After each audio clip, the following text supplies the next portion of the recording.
ഹരേ കൃഷ്ണ. എല്ലാവർക്കും മാധവത്തിലേക്ക് സ്വാഗതം. അപ്പോൾ കഴിഞ്ഞ ദിവസം നമ്മൾ 2 ദിവസമായിട്ട് 2 കഥകൾ ഇട്ടിരുന്നു. നമ്മൾ പറഞ്ഞു കർക്കിടക മാസം 1-ാം തീയതി മുതൽ ഭഗവാന്റെ ജനനം മുതലാണ് നമ്മൾ പറഞ്ഞു തുടങ്ങുന്നത്. അപ്പോൾ അതിന് മുന്നോടിയായിട്ട് വാൽമീകിയുടെ 2 കഥകൾ, പിന്നീട് ദശരഥ മഹാരാജാവിൻ്റെ കുറച്ച് കാര്യങ്ങൾ, ഇത്രയും പറഞ്ഞു തീർത്തിട്ടാണ് നമ്മൾ 1-ാം തീയതി മുതൽ ഭഗവാന്റെ ജനനത്തോടു കൂടി തുടങ്ങുന്നത്. അപ്പോൾ അത് എല്ലാവരും കേൾക്കണം. അതായത് കഴിഞ്ഞ 2 വീഡിയോകളും, അതായത് ഇനിയുള്ള വീഡിയോകളും എല്ലാം കേട്ട് പോകണം. എങ്കിലേ നമുക്ക് അതിലേക്ക് കൃത്യമായി നമുക്കൊരു ബോധ്യമുണ്ടാവുകയുള്ളൂ.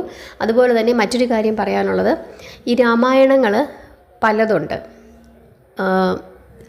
ദശരഥ മഹാരാജാവിൻ്റെയും ശ്രീരാമചന്ദ്രൻ്റെയും കഥകൾ വർണ്ണിക്കുന്ന രാമായണം നമ്മൾ മലയാളികൾക്ക് പെട്ടെന്ന് മനസ്സിലാക്കുന്നതിനായിട്ട് എഴുത്തച്ഛൻ തത്തയെക്കൊണ്ട് എഴുതിച്ചതുപോലെ പെട്ടെന്ന് മനസ്സിലാക്കുന്നതിന് വേണ്ടിയിട്ടാണ് തുഞ്ചത്ത് രാമാനുജൻ എഴുത്തച്ഛൻ അത് അധ്യാത്മരാമായണം കിളിപ്പാട്ട് രൂപത്തിലാണ് എഴുതിയത്. കാരണം നമുക്ക് പെട്ടെന്ന് മനസ്സിലാകണം. സംസ്കൃതത്തിൽ എഴുതിയിരിക്കുന്നത് നമുക്ക് മനസ്സിലാകാത്തത് കൊണ്ട്, വാൽമീകി രാമായണം സംസ്കൃതത്തിലാണ്, അത് പെട്ടെന്ന് മനസ്സിലാകാത്തതുകൊണ്ട് വളരെ ലഘുവായി ആണ് എഴുതിയിരിക്കുന്നത്. അപ്പോൾ അത് എഴുതുമ്പം അദ്ദേഹത്തിൻ്റെതായ വെർഷനിലാണ് അത് എഴുതിയിരിക്കുന്നത്. അദ്ദേഹത്തിൻ്റെ ചിന്താഗതികൾക്കനുസരിച്ചിട്ട് ചില മാറ്റങ്ങളൊക്കെ വാൽമീകി രാമായണത്തിൽ നിന്നും വന്നിട്ടുണ്ട്.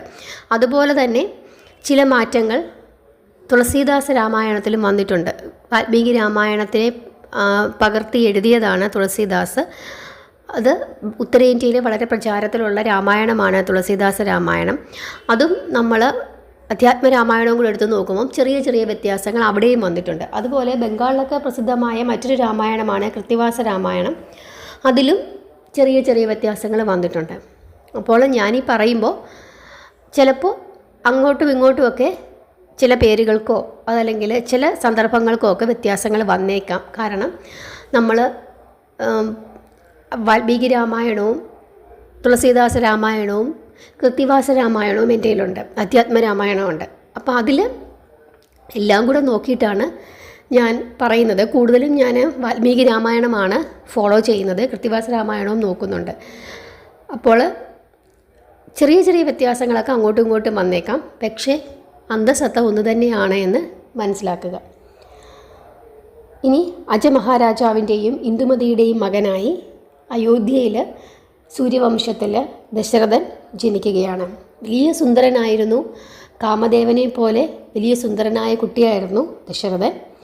പക്ഷേ ദശരഥന് 1 വയസ്സായപ്പോഴേക്കും 2 പേരും, അച്ഛനും അമ്മയും ദശരഥന് നഷ്ടപ്പെട്ടു.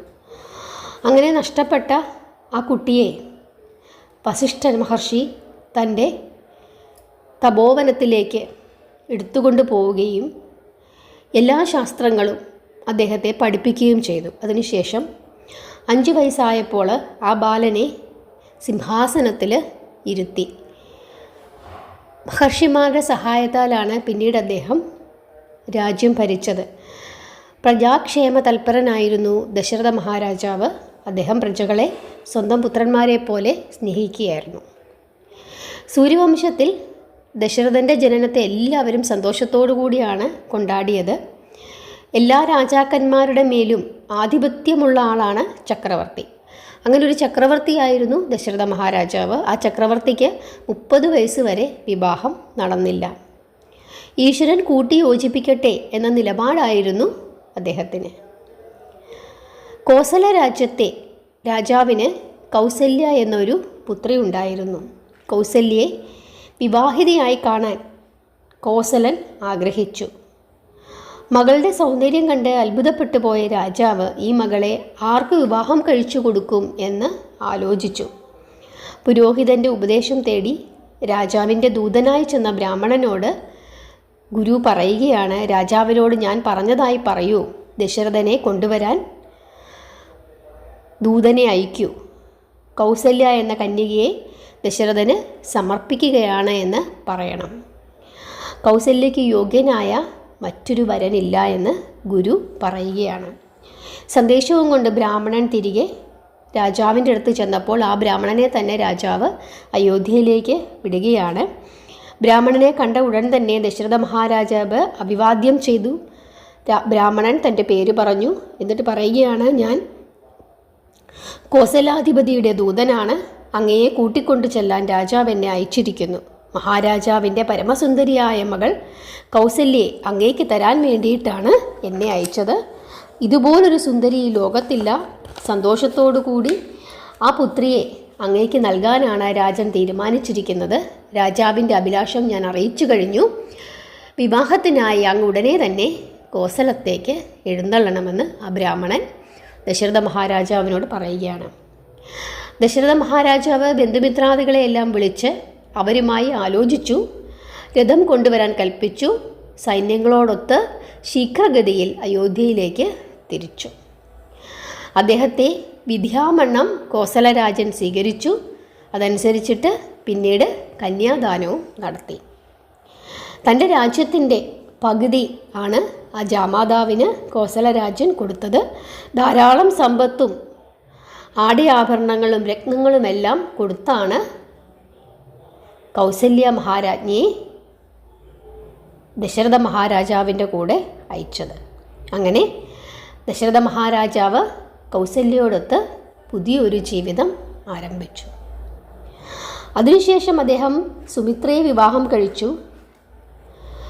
സിംഹള രാജ്യത്തിലെ സുമിത്ര രാജാവിന് സുമിത്ര എന്ന രൂപവതിയായ ഒരു പുത്രി ഉണ്ടായിരുന്നു. മകളെ കാണുമ്പോഴൊക്കെ അച്ഛൻ വിചാരിക്കാറുണ്ട് അവൾക്ക് യോഗ്യനായ ഒരു വരനെ എവിടെ നിന്ന് കിട്ടുമെന്ന്. സുമിത്രൻ്റെ പേര് കേട്ടാൽ തന്നെ ശത്രുക്കളും രാക്ഷസന്മാരും ഗന്ധർവന്മാരുമൊക്കെ വിറയ്ക്കുമായിരുന്നു. അദ്ദേഹം ഒരിക്കൽ ഒരു ബ്രാഹ്മണനെ വിളിച്ചിട്ട് പറഞ്ഞു, വേഗം തന്നെ അയോധ്യയിൽ പോയി ദശരഥനെ കൂട്ടിക്കൊണ്ടുവരിക. ബ്രാഹ്മണൻ ഇത് കേട്ട് സന്തോഷത്തോടുകൂടി അയോധ്യയിലെത്തി. ബ്രാഹ്മണനെ കണ്ട ദശരഥൻ പ്രണമിക്കിച്ചു. രാജാവിനെ അനുഗ്രഹിച്ചിട്ട് ബ്രാഹ്മണൻ പറയുകയാണ്, ഞാൻ സിംഹള രാജ്യത്തിലെ രാജപുരോഹിതനാണ്. അങ്ങയെ ക്ഷണിച്ച് കൂട്ടിക്കൊണ്ടുവരാനാണ് ഞാൻ വന്നത്. സിംഹള രാജ്യത്തിലെ രാജാവായ സുമിത്രന് ഒരു പുത്രിയുണ്ട്. അതീവ സുന്ദരിയായ സുമിത്രയാണ്. അത്ര സുന്ദരിയായ രാജകുമാരിയെ സന്തോഷപൂർവ്വം അങ്ങേക്ക് നൽകാനാണ് സിംഹള രാജൻ ആഗ്രഹിക്കുന്നത് എന്ന് പറഞ്ഞു. കന്യകയുടെ ആ വൃത്താന്തമൊക്കെ കേട്ട ദശരഥ മഹാരാജാവ് സുമിത്രയെ തൻ്റെ ഭാര്യയാക്കണമെന്ന് ആഗ്രഹിക്കുകയും അദ്ദേഹം പെട്ടെന്ന് തന്നെ അവിടേക്ക് എത്തുകയും ചെയ്തു. അങ്ങനെ അവിടെ എത്തിയ രാജാവിനെ സുമിത്ര മഹാരാജാവ് സന്തോഷത്തോടുകൂടി സ്വീകരിക്കുകയും തൻ്റെ മകളെ വിവാഹം ചെയ്ത് കൊടുക്കുകയും ചെയ്തു. വാൽമീകി രാമായണത്തിൽ പറയുന്നത് വിവാഹം കഴിച്ച അന്ന് തന്നെ സ്ത്രീയോടൊത്ത് ശയിക്കാൻ പാടില്ല എന്നാണ് പറയുന്നത്. പക്ഷേ ദശരഥ മഹാരാജാവ് അങ്ങനെ ചെയ്തു എന്നാണ് പറയുന്നത്. ഇത് അധ്യാത്മരാമായണത്തിൽ പറയുന്നില്ല, പക്ഷേ വാൽമീകി രാമായണത്തിൽ അങ്ങനെയൊന്ന് പറയുന്നുണ്ട്. അതുപോലെ തന്നെ കൃത്തിവാസ രാമായണത്തിലും പറയുന്നുണ്ട്. അങ്ങനെ രാജാവ് ശയിച്ചു തൻ്റെ പത്നിയോടൊത്ത് വിവാഹ ദിവസം തന്നെ. അത് വലിയ ദോഷമുണ്ടാക്കിയെന്നും അങ്ങനെ ആ സ്ത്രീ അങ്ങനെ ചെയ്താൽ ആ സ്ത്രീ ദൗർഭാഗ്യവതിയായി തീരുമെന്നുമൊക്കെ ഒരു വിശ്വാസം അന്നത്തെ കാലത്ത് നിലനിന്നിരുന്നു. പക്ഷേ രാജാവിൻ്റെ ഒരു ദൗർബല്യം കൊണ്ട് അങ്ങനെ സംഭവിച്ചതിനെ പറ്റി ഓർത്ത് പിന്നീട് ദശരഥ മഹാരാജ ഒരുപാട് ദുഃഖിച്ചിരുന്നു എന്നാണ് പറയുന്നത്. അപ്പോൾ കുട്ടികൾ ഉണ്ടാകാതിരുന്നത് ഇതുകൊണ്ടാവാം എന്നൊക്കെ പിന്നീട് ദശരഥ മഹാരാജാവിന് ഒരു കുറ്റബോധം തോന്നിയെന്നും കൃത്തിവാസ രാമായണത്തിൽ പറയുന്നുണ്ട്. പിന്നീട് ദശരഥ മഹാരാജാവ് കൈകേയിയാണ് വിവാഹം കഴിച്ചത്. ഗിരിരാജ നഗരത്തിലാണ് കേകയ ഭവനം. കേകയൻ അനേകം വർഷം രാജ്യം ഭരിച്ചു. അദ്ദേഹത്തിൻ്റെ പരമസുന്ദരിയായ പുത്രിയാണ് കൈകേയി.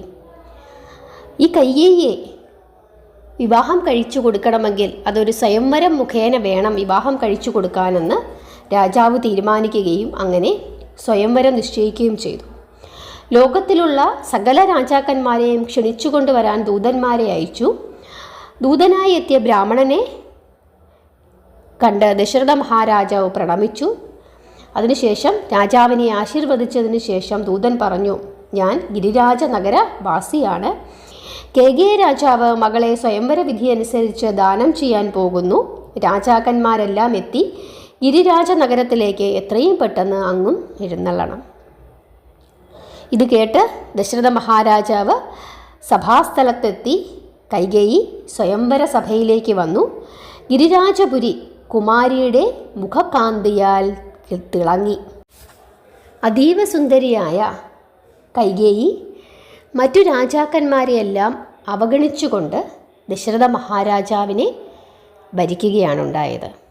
അത് കണ്ട് അവിടെ കൂടിയിരുന്നവരെല്ലാം കൈകേയി ചെയ്തത് ശരിയായ കാര്യമാണെന്ന് പറയുകയും അഭിനന്ദിക്കുകയും ചെയ്തു. അവസാനം രാജാവ് കേകയരാജൻ അതീവ സന്തോഷത്തോടുകൂടി കന്യകയെ ദശരഥ മഹാരാജാവിന് ദാനം ചെയ്തു. അദ്ദേഹം കൈകേയിയോടൊപ്പം അയോധ്യയിലേക്ക് പോയി. ഇങ്ങനെ 3 റാണിമാരോടൊത്ത് സുഖമായി സന്തോഷത്തോടുകൂടി ദശരഥ മഹാരാജാവ് അയോധ്യ നഗരിയിൽ വാണരുളുകയാണ്. പക്ഷേ അദ്ദേഹത്തിൻ്റെ മനസ്സിൽ ഒരു വലിയ ദുഃഖമാണ് ഉണ്ടായിരുന്നത്. കാരണം കുട്ടികളില്ല.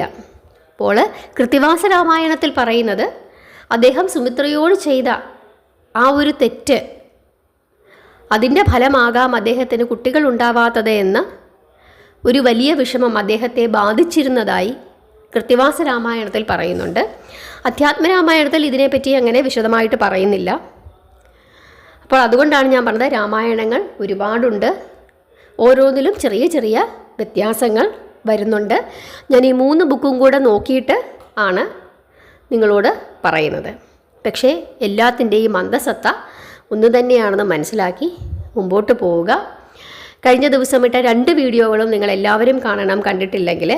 അതിൽ വാൽമീകി രാമായണം രചിക്കുന്നതിന് മുമ്പ് അദ്ദേഹം ഒരു ശ്ലോകം രചിച്ചു. ആ ശ്ലോകത്തെപ്പറ്റി വിശദമായി അതിനകത്ത് പറയുന്നുണ്ട്. ഈ കാര്യങ്ങളൊക്കെ നമ്മളെല്ലാവരും അറിയണം. നമ്മുടെ ഭാരതീയ സംസ്കാരം നമ്മളെല്ലാവരും അറിഞ്ഞിരിക്കണം നിർബന്ധമായും. നമ്മുടെ ഭാരതത്തിലുള്ളവർ മാത്രമേ നമ്മുടെ സംസ്കാരം അറിയാത്തതായിട്ടുള്ളൂ. മറ്റ് ദേശങ്ങളിലുള്ള മറ്റ് രാജ്യങ്ങളിലുള്ള ആളുകൾക്ക്, അവരുടെ കുട്ടികൾക്കൊക്കെ തന്നെ അവരുടെ നാടിൻ്റെ പാരമ്പര്യത്തെപ്പറ്റി നല്ല വ്യക്തമായ ധാരണയുണ്ട്. നമ്മൾ മാത്രം ഇക്കാര്യങ്ങളൊന്നും തന്നെ ചെയ്യുന്നില്ല. അതുകൊണ്ട് നമ്മളെല്ലാവരും തന്നെ ഇതുപോലുള്ള കാര്യങ്ങൾ പഠിക്കുകയും നമ്മുടെ കുട്ടികൾക്ക് പറഞ്ഞു കൊടുക്കുകയും ചെയ്യണം. നമുക്ക് അറിയുന്നത് വളരെ കുറവാണ്, അറിയാത്തതാണ് ഒരുപാടുള്ളത്. അപ്പോൾ നമ്മൾ സാധാരണയായി പണ്ട് നമ്മുടെ മുത്തശ്ശിമാർ പറഞ്ഞു തന്നിട്ടുള്ള ആ കഥകളാണ് നമ്മൾ രാമായണമായിട്ട് പഠിച്ചു വെച്ചിരിക്കുന്നത്. പക്ഷേ വാൽമീകി രാമായണവും അതല്ലെങ്കിൽ നമ്മുടെ കൃത്തിവാസ രാമായണവും അല്ലെങ്കിൽ രാമചരിതമാനസവും ഒക്കെ വായിക്കുമ്പോൾ കുറച്ചും കൂടെ ഡീപ്പായിട്ടാണ് അതിനകത്ത് പറഞ്ഞിരിക്കുന്നത്. അതിൽ നിന്നൊക്കെ നമുക്ക് മനസ്സിലാക്കുന്ന രീതിയിൽ തത്തയെ കൊണ്ട് പറയിക്കുന്നത് പോലെ വളരെ ലളിതമായിട്ടാണ് എഴുത്തച്ഛൻ എഴുതിയത്. അതുകൊണ്ട് അതിനകത്ത് വളരെ ലഘുവായിട്ട് മാത്രമേ കാര്യങ്ങൾ പറഞ്ഞിട്ടുള്ളൂ. നമുക്ക് കുറച്ചും കൂടെ ഈ 3 പുസ്തകങ്ങളും വെച്ച് ഇച്ചിരി കൂടെ ആധികാരികമായി നമുക്ക് പറഞ്ഞ് പഠിക്കാം. അതുപോലെ എല്ലാ ദിവസവും 8 മണിക്കും 9 മണിക്കും ഇടയ്ക്കായിരിക്കും നമ്മുടെ വീഡിയോകൾ വരുന്നത്. ഇന്ന് തന്നെ 2 വീഡിയോയുണ്ട്. ഒന്ന് നമ്മുടെ ഏകാദശി, അത് നമ്മൾ മുടക്കത്തില്ല, നമ്മുടെ പ്രധാനപ്പെട്ട ദിവസങ്ങളെല്ലാം. അക്കൂട്ടത്തിൽ നമ്മുടെ രാമായണവും. അപ്പോൾ രണ്ടും എല്ലാവരും കാണണം, കേൾക്കണം, മനസ്സിലാക്കണം, നിങ്ങളുടെ അഭിപ്രായങ്ങളൊക്കെ പറയണം. കേൾവിക്കാരുണ്ടെങ്കിലേ കഥ പറയാൻ എനിക്ക് ഒരു താല്പര്യം തോന്നത്തുള്ളൂ. അങ്ങനെയാണല്ലോ എപ്പോഴും. കേൾവിക്കാരില്ലെങ്കിൽ നമുക്ക് പറയാനായിട്ടൊരു താല്പര്യം തോന്നില്ല. അതുകൊണ്ട് ഞാൻ ഇന്നലെ ഇട്ടിരുന്ന വീഡിയോ അത് കുറച്ച് ആളുകളെ കണ്ടിട്ടുള്ളൂ. പക്ഷേ ആദ്യത്തെ വീഡിയോ ഒത്തിരി ആളുകൾ കണ്ടു. രണ്ടാമത്തെ വീഡിയോ കുറച്ചേ കണ്ടിട്ടുള്ളൂ. അത് നിങ്ങൾക്ക് കിട്ടാത്തത് കൊണ്ടാണോ എന്തോ എനിക്കറിയില്ല. എന്തായാലും നമ്മുടെ ചാനൽ സബ്സ്ക്രൈബ് ചെയ്ത് കഴിഞ്ഞാൽ നോട്ടിഫിക്കേഷൻ വരും. ഓൾ എന്ന ബട്ടൺ അമർത്തിയാൽ മതി. അതല്ലെങ്കിൽ നമ്മുടെ ചാനൽ സെർച്ച് ചെയ്ത് കഴിഞ്ഞാൽ എല്ലാ ദിവസവും നമ്മൾ വീഡിയോ ഇടും.